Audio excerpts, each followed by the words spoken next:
इत जमुना उत नर्मदा, इत चंबल उत टॉस, छत्रसाल से लरन की रही न काहू हौस। छत्रसाल ने 1678 में पन्ना में बुंदेलखंड की राजधानी स्थापित की। विक्रम संवत 1744 में योगीराज प्राणनाथ के निर्देशन में छत्रसाल बुंदेला का राज्याभिषेक किया गया था। छत्रसाल को अपने अंतिम दिनों में वृहद राज्य के सुप्रशासन से 1 करोड़ 8 लाख रुपए की आय होती थी। उनके एक पत्र से यह स्पष्ट होता है कि उन्होंने अपने अंतिम समय 14 करोड़ रुपए राज्य के खजाने में छोड़ दिए थे।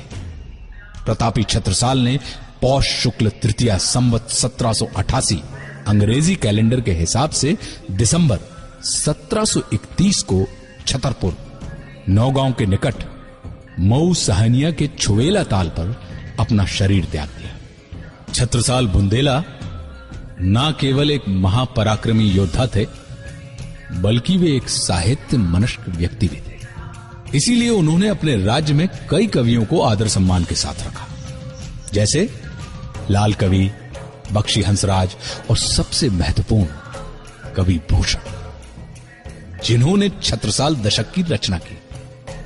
कहते हैं कि एक बार कवि भूषण के बुंदेलखंड के आने पर अगवानी में राजा छत्रसाल ने स्वयं उनकी पालकी में अपना कंधा लगा दिया था और उसी वक्त प्रसन्न चित्त कवि भूषण कह उठे, और राव राजा एक चित्र में न ल्याऊं, अब साठू को सराहूं कि सराहूं छत्रसाल को। तो ये थी कहानी बुंदेल केसरी छत्रसाल बुंदेला की। कहा जाता है कि बुंदेलखंड ही एकमात्र ऐसा राज्य रहा या एकमात्र ऐसा क्षेत्र रहा जो कभी भी ना ही मुगलों से और ना ही अंग्रेजों के अधीन या उनकी सरपरस्ती को स्वीकार कर पाया। और इसका पूरा का पूरा श्रेय बुंदेला वीर छत्रसाल बुंदेला को जाता है।